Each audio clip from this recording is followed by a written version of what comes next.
نحمده ونصلي على رسوله الكريم اما بعد فاعوذ بالله من الشيطان الرجيم بسم الله الرحمن الرحيم رب اشرح لي صدري ويسر لي امري واحلل عقدة من لساني يفقهوا قولي۔ اللہ تعالیٰ کا لاکھ لاکھ شکر ہے جس نے ہمیں انسان بنایا، دنیا کی تمام نعمتیں ہمارے لیے پیدا کی، زمین و آسمان اور ان میں پائی جانے والی تمام چیزیں انسان کے لیے مسخر کی کہ انسان اپنی ضرورت کے مطابق ان چیزوں سے جیسے چاہے حدود کے اندر رہتے ہوئے فائدہ اٹھائے۔ پھر اس کا ہم پر بہت بڑا احسان ہے کہ اس نے ہمیں مسلمان بنایا۔ مسلمان اس شخص کو کہتے ہیں جو دین اسلام پر ہو، اور اسلام کا معنی ہے پیس، امن۔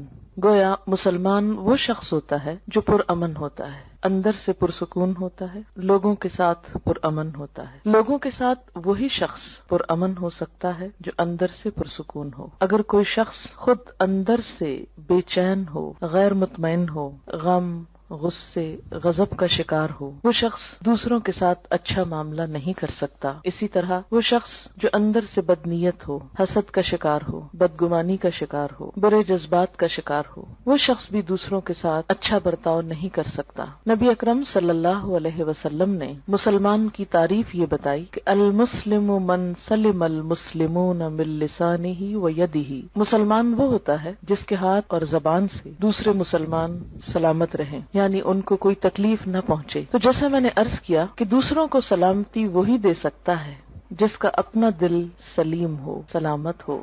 دل کی سلامتی، دل کا اطمینان اور دل کا سکون اللہ کے ذکر میں ہے۔ قرآن پاک میں اللہ تعالیٰ فرماتے ہیں الا بذکر اللہ تطمئن القلوب، خبردار اللہ کے ذکر ہی سے دل اطمینان پاتے ہیں۔ جب دل مطمئن ہو جائیں، پرسکون ہو جائیں، تو ایسے شخص کی گفتگو میں بھی ایک ٹھہراؤ آ جاتا ہے، پرسکون ہو جاتا ہے، پھر وہ دوسروں کے ساتھ معاملہ کرنے میں بھی پرامن رہتا ہے۔ اس کے لیے ضروری ہے کہ ہم سب اللہ کا ذکر کرنے والے ہوں، اللہ کو یاد کرنے والے ہوں، اللہ سے دعا کرنے والے ہوں۔ اسی وجہ سے آج کی اس شام چند دعاؤں کا انتخاب کیا گیا ہے جن کو ہم اگر اپنی زندگی کا حصہ بنا لیں تو لازمی طور پر ہمارا دل پرسکون ہو جائے گا، ہمارے حالات بہتر ہوں گے، اور یہ سب کچھ ہمیں دنیا میں بھی ایک اچھا انسان بننے میں مدد دے گا۔ اور دنیا میں اچھا انسان بننا اس لیے بھی ضروری ہے کہ یہ دنیا پرامن ہو اور اس کے نتیجے میں ہماری آخرت پھر خوشحال ہو۔ ہم سب جنت کی خواہش رکھتے ہیں، ہم سب جنت کے امیدوار ہیں، جنت کے انتظار میں ہیں، لیکن یاد رہے کہ جنت پرامن لوگوں کی بستی ہے۔ جنت میں وہی جا سکتا ہے جو یہ ثابت کرے کہ میں ایک پرامن انسان ہوں۔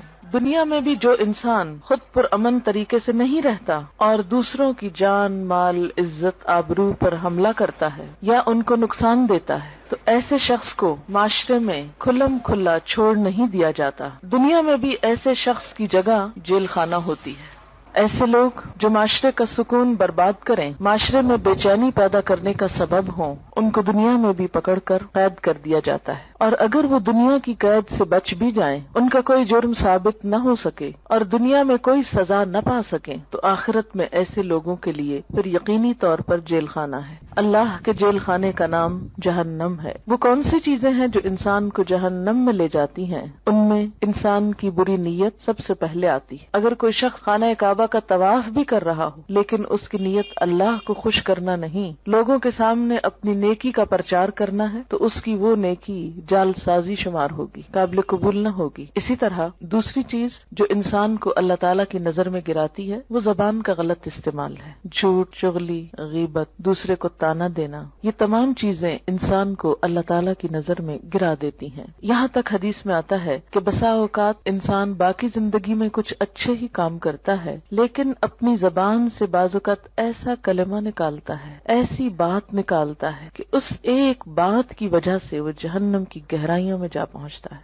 ازواج مطہرات میں سے ایک نے دوسری کے قد کے بارے میں کچھ اظہار خیال کیا کہ فلاں تو ٹھنگنی ہے، ٹھنگنی کہتے ہیں جس کا قد چھوٹا ہو۔ آپ صلی اللہ علیہ وسلم نے یہ لفظ سن لیا، آپ نے فرمایا تم نے اتنی سخت بات کی ہے کہ اگر اسے سمندر میں بھی ملا دیا جائے تو اس کا پانی بھی کڑوا ہو جائے. لیکن ہمارے عام طور پر ماحول میں اس قسم کے تبصرے کسی کے ناک پہ، کسی کے جسم پہ، کسی کے قد پہ، کسی کے رنگ پہ، کسی کی چال پہ، کسی کی لباس پہ کس قدر عام ہے. اور کبھی ہم نے منہ سے ایسے غلط لفظ نکالتے ہوئے سوچا بھی نہیں کہ ہم کوئی بری بات کر رہے ہیں. ہم کہتے ہیں تو کیا ہوا، وہ ایسے نہیں ہے، میں کوئی جھوٹ کہہ رہا ہوں، اور یہ کہہ کر اپنے آپ کو مطمئن کر لیتے ہیں اور پھر رواں تبصرے شروع کر دیتے ہیں. عام طور پر گفتگو کا موضوع لوگ ہوتے ہیں اور لوگوں کے ظاہر پر، حالت پر، شکل و صورت پر زیادہ تبصرے ہوتے ہیں. ان تمام اخلاقی برائیوں سے بچنے کے لیے ضروری ہے کہ انسان اللہ تعالیٰ سے مدد مانگے، اللہ تعالیٰ سے مدد لے. قرآن پاک میں اللہ تعالیٰ فرماتے ہیں کسی بھی مشکل سے نجات پانے کا جو ذریعہ ہے وہ ہے وَاسْتَعِینُوا بِالصَّبْرِ وَالصَّلَاةِ،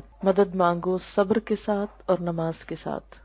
نماز اللہ کے ذکر کا بہترین طریقہ ہے، اللہ کو یاد کرنے کا. نماز ایک دعا بھی ہے، لیکن نماز کے علاوہ یا نماز کے بعد بھی اللہ کو یاد کرنا اہل ایمان کا طریقہ ہوتا ہے. دعا ایک عبادت ہے، نہ صرف یہ کہ عبادت ہے بلکہ عبادت کا بھی نچوڑ ہے، عبادت کا بھی اعلیٰ ترین حصہ ہے. حدیث پاک میں آتا ہے کہ جو اللہ سے دعا نہیں مانگتا اللہ تعالیٰ اس سے ناراض ہو جاتا ہے. بعض اوقات ہم یہ سمجھتے ہیں کہ اللہ کو تو پتہ ہی ہے ہم کو کیا چاہیے اور وہ تو ویسے بھی دے سکتا ہے، ہمیں مانگنے کی کیا ضرورت. نہیں، آپ صلی اللہ علیہ وسلم نے فرمایا جو لوگوں سے مانگتا ہے لوگ اس سے ناراض ہوتے ہیں، اور جو اللہ سے نہیں مانگتا تو اللہ تعالیٰ اس سے ناراض ہوتا ہے. تو ہمیں لوگوں کی طرف توقع رکھنے اور ان سے مانگنے کی بجائے اللہ کی طرف رجوع کرنا چاہیے. دعا انسان کی بندگی، عاجزی اور اس کی عبادت کا ایک ذریعہ ہے، ایک طریقہ ہے. اللہ تعالیٰ اس بات کو ناپسند کرتے ہیں کہ کوئی بندہ اس کے آگے ہاتھ پھیلائے اور پھر وہ ان ہاتھوں کو خالی لوٹا دے، کیونکہ وہ کائنات کا بادشاہ ہے. لیکن عموماً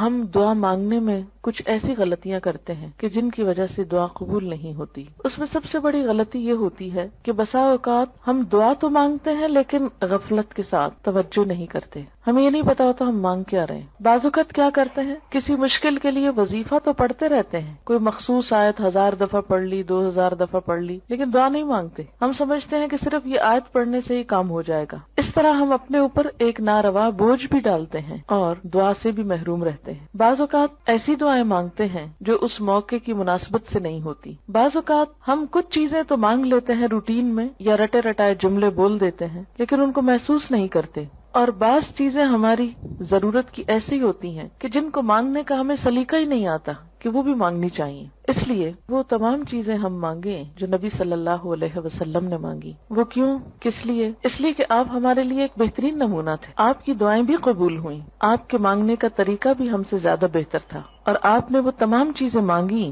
جو مانگنی چاہیے اور جو ہمیں بھی اپنی زندگی میں مانگنی چاہیے. یہ زندگی ہمیں ایک دفعہ ملی ہے، اس زندگی کو ضائع ہونے سے بچا لینا چاہیے. دوسرا چانس نہیں ہے. اگر آج ہم نے اپنے وقت اور اپنی زندگی کی قدر نہ کی اور کچھ چیزوں سے محروم رہ کر دنیا سے چلے گئے تو یہ محرومیاں مستقل ہو سکتی ہیں. اس لیے عقل مند شخص وہی ہے جو اللہ سے مانگتا رہے. دعا انسان کی کوششوں میں ہونے والی کمی کو بھی پورا کر دیتی ہے. ایک شخص جو مانگتا رہتا ہے وہ اگر عمل میں کچھ کم بھی ہو تو دعا عمل میں آگے بڑھاتی ہے، اور اگر پھر بھی کمی رہ جائے تو اس کمی کو پورا کر دیتی ہے. ہماری کچھ دعائیں تو مانگی ہوئی فوراً پوری ہو جاتی، کچھ ایسے ہوتی ہیں کہ جو پوری نہیں ہوتی لیکن ان کے بدلے کوئی آنے والی مصیبت ٹل جاتی ہے. آپ صلی اللہ علیہ وسلم نے فرمایا کہ ایک طرف سے دعا اٹھتی ہے اور دوسری طرف سے مصیبت آ رہی ہوتی، وہ دونوں آپس میں جھگڑنے لگتی ہیں.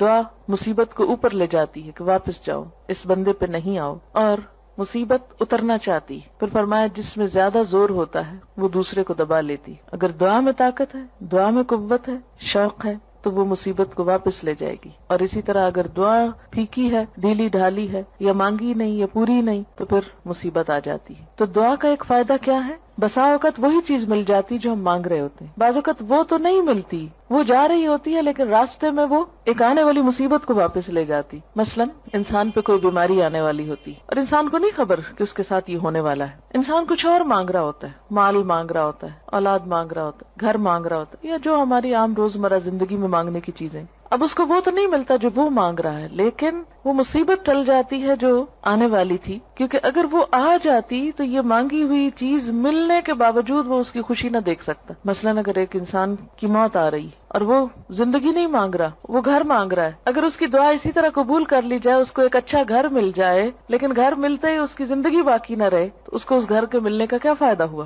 کوئی فائدہ نہیں، کیونکہ وہ تو زندہ ہی نہ رہا. اس لیے اللہ تعالیٰ کو زیادہ بہتر طور پہ پتا ہوتا ہے کہ اس وقت ہماری ضرورت زندگی ہے یا گھر ہے، مثلاً یا صحت ہے یا اولاد ہے. بعض اوقات انسان اولاد کی دعا کرتا ہے، بیٹے کی دعا کرتا ہے، جو ہمارے معاشرے میں عام طور پر ہے، لیکن اللہ تعالیٰ وہ نہیں دیتا، اس کے بدلے میں کچھ اور دے دیتا ہے جو اس سے زیادہ انسان کی ضرورت ہوتا ہے. تیسرا طریقہ یہ ہوتا ہے کہ جو کچھ انسان مانگتا ہے وہ نہ تو وہ ملتا ہے، نہ مصیبت ٹلتی ہے، بلکہ آخرت کے لیے جمع ہو جاتا ہے، انسان کی نیکیوں میں بدلتی جاتی ہے دعا. کوئی مانگی ہوئی دعا ضائع نہیں جاتی. یہ یاد رکھیں کہ دعا ایک ایسی نیکی ہے جو ضائع نہیں ہوتی، وہ اپنا اثر ضرور رکھتی ہے. کچھ کام تو ایسے نا جو ہم کرتے بھی رہے تو ضائع ہوتے جاتے ہیں، کوئی نتیجہ ہی نہیں نکلتا. مثلا دنیا میں کئی ایسے بزنس ہوتے ہیں، انویسٹ کرتے ہیں لیکن اس کو کوئی فائدہ نہیں ہوتا، الٹا نقصان میں جاتے ہیں. لیکن دعا ایسی انویسٹمنٹ ہے جو ضائع نہیں جاتی. آپ مانگتے چلے جائیں، اگر دنیا میں کچھ نہیں بھی ملا تو آخرت میں اس کے بدلے میں اتنا کچھ جمع ہو جائے گا کہ وہاں جا کر انسان تمنا کرے گا،